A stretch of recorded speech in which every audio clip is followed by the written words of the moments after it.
আমাকে পাতা দিয়ে একটা ক্লিপ করে দেবে?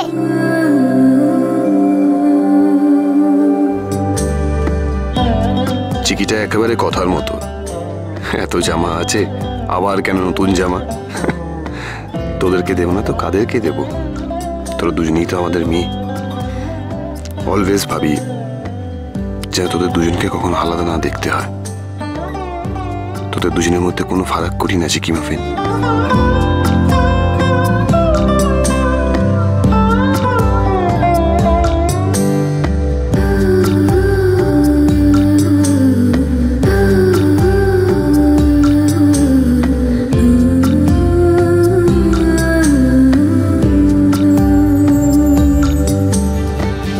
তোমরা দুজনেই আমাদের মেয়ে।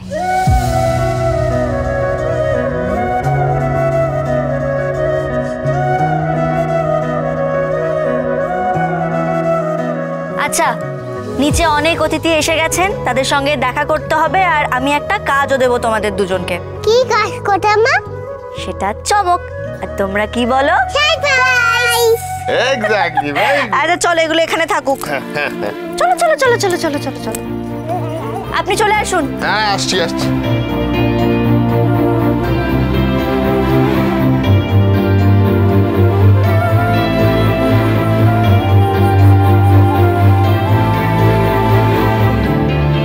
এই তো সাধন কাকা, তুমি ভালো আছো তো? সবাইকে এনেছো তো? কথা মা, এনাদের তো ঠিক ছিলাম না। কর্তা দাদু, একটা বস্তি উচ্ছেদের পর আমাদের কলেজের পাশেই সেটার পুনর্বাসনের ব্যবস্থা হয়েছিল। তখন ইচ্ছে থাকলেও আমার সামর্থ্য ছিল না, কিন্তু এখন আপনাদের সবার আশীর্বাদে, মা আনন্দীর আশীর্বাদে সেই সুযোগ আমি পেয়েছি। তাই সাধন কাকাকে বলেছিলাম সবাইকে নিয়ে যেন আসে, যাতে আমরা সবাই মিলে পুজোটা আনন্দ করে কাটাতে পারি। সত্যি কথা মা, তোমাকে যত দেখছি তত অবাক হয়ে যাচ্ছি। মনটা তোমার এত বড়।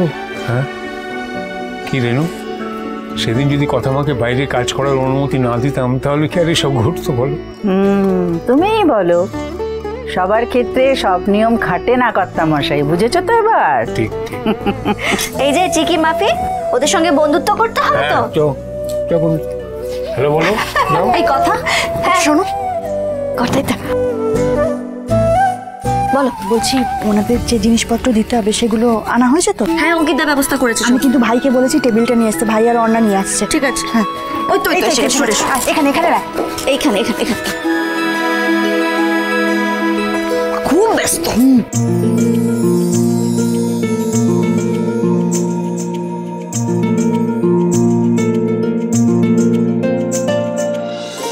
চিকি মাফিন, শোনো, আজকে ওদের সবাইকে আমরা নতুন জামা দেব, যাতে ওদেরও পুজো ভালো কাটে। কেমন? ওদের নতুন জামা নেই? ওরা কি স্যার? চিকি মাফিন, এদিকে এসো, আমি বলছি তোমাদের। আনন্দ দুঃখ এগুলো তো মনের ব্যাপার, শুধু কি নতুন জামাতেই আনন্দ? দেখো তো ওরা কি মিষ্টি করে সবাই হাসছে। কিন্তু যেহেতু আমরা তোমাদেরও পুজোতে নতুন জামা দিয়েছি, বড়রা আমাদেরও নতুন জামা দিয়েছে, তাই আমরা সবাই মিলে আজ ওদেরও নতুন জামা দেব। তোমরা দেবে, কেমন? এসো।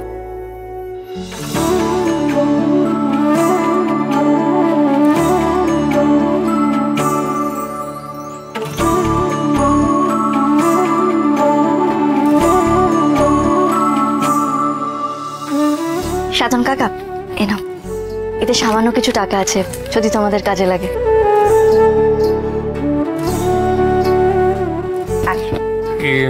সাধনবাবু, এক মিনিট। কথা মা, ওনাদের বলো না যে পুজোর কদিন আমাদের বাড়িতে এসে ভোগ খেয়ে যাবেন। হ্যাঁ, আপনারা শুনলেন তো কর্তা দাদু কি বললেন? পুজোর কয়েকদিন আমাদের বাড়িতে দুবেলা ভোগ রান্না করা হয়। তোমরা এসো, মায়ের পুজো দেখো আর ভোগ খেয়ে যেও, কেমন?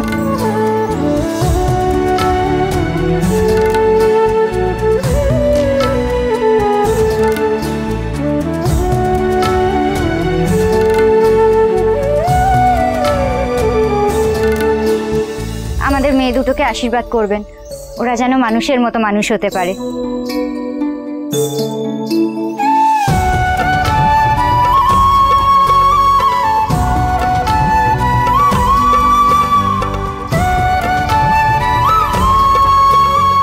এইসব ক্ষেত্রেই বোঝা যায় কথা যে আমাদের থেকে কতটা আলাদা।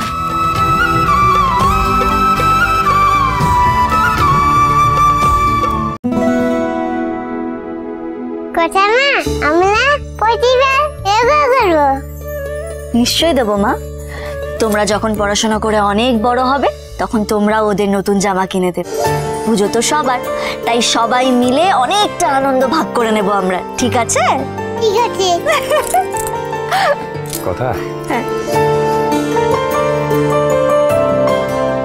এই মাত্র আমরা বলাবলি করছিলাম, তুমি খুব খুব খুব ভালো কাজ করেছো।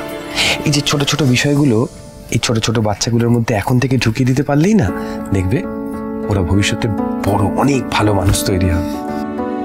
ও কথা মা, বলছিলাম এদিকটা সব মিটে গেছে তো? হ্যাঁ, মোটামুটি হয়ে এসেছে। হ্যাঁ, এবার সবাইকে নিয়ে ভেতরে চলো, কাজ আছে তো। কাজ আছে তো, ঠিক আছে, চল। রেনু, কথা মা কিন্তু বাচ্চাগুলোকে ঠিক ঠিকভাবে মানুষ করছে বলো। আমি শুধু ভাবি যে সব বাবা মায়েরাই যদি দায়িত্ব নিয়ে তাদের সন্তানদের এরকম একটা অনুভূতিশীল মন তৈরি করে দিতে পারে, তাহলে আমাদের পৃথিবীটাই অন্যরকম হয়ে যাবে। ঠাকুরের কাছে তো সেই প্রার্থনাই করি, সারা জীবন যেন ওরা ঠিক এমনটাই থাকে।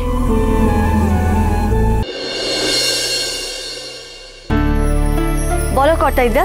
কথা মা, এ নাও। কর্তাইদা, আমি তুমি ছাড়া আর কে এই বাড়িতে পবিত্র ফোঁটা? তুমি ছাড়া আর কে দেবে বলো তো? নাও নাও বলছি, নাও। কর্তা দিদা একদম ঠিক বলেছেন কথা। এই ফোঁটা তুই দে, তোর থেকে বেশি আমাদের ভালো আর কে চাইবে বলতো? কিন্তু পবিত্র ফোঁটাটা কি কর্তা দিদা? পবিত্র ফোঁটা হলো একটা মিশ্রণ, বুঝলে? অনেক কিছু দিয়ে তৈরি হয়। ওই মায়ের কপালে সিঁদুর, তারপরে চন্দন, কর্পূর, আর সব শেষে তেল হলুদ দিয়ে মেশানো হয়। এটা আমাদের বাড়ির নিয়ম। এই পবিত্র ফোঁটা সব ঘরে ঘরে গিয়ে একটু দিতে হয়। কিছুই না, পরিবারের শান্তির জন্য এটা করা হয়। কথা, তাহলে তুই দে, আমরা তোর সাথে আছি। আসছি।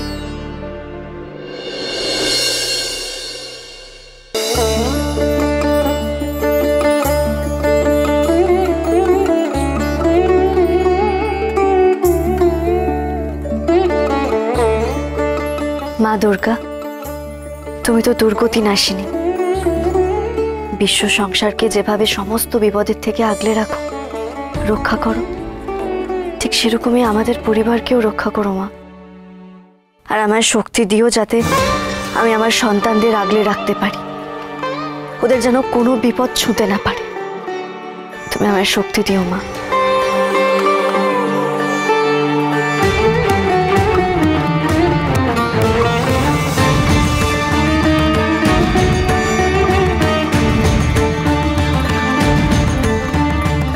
কথা মা, এবারে ভোগ রান্নার দায়িত্বটা তুমি নাও, আর জুনি মা তোমার হাতে হাতে সবটা গুছিয়ে দেবে। কোন কি পারবে না কথা মা দায়িত্ব নিতে? তুমি আমার ওপর দায়িত্ব দেবে আর আমি সেটা পালন করব না, তা কখনো হয়েছে?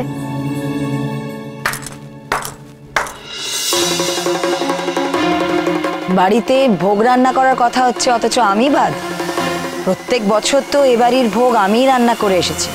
যখন আপনার বড় বউ ছিল না তখনও কিন্তু আমি দায়িত্ব পালন করেছি এবং নিয়ম মেনে ভোগ রান্না করেছি। তাই এবারেও আমিই ভোগ রান্না করব।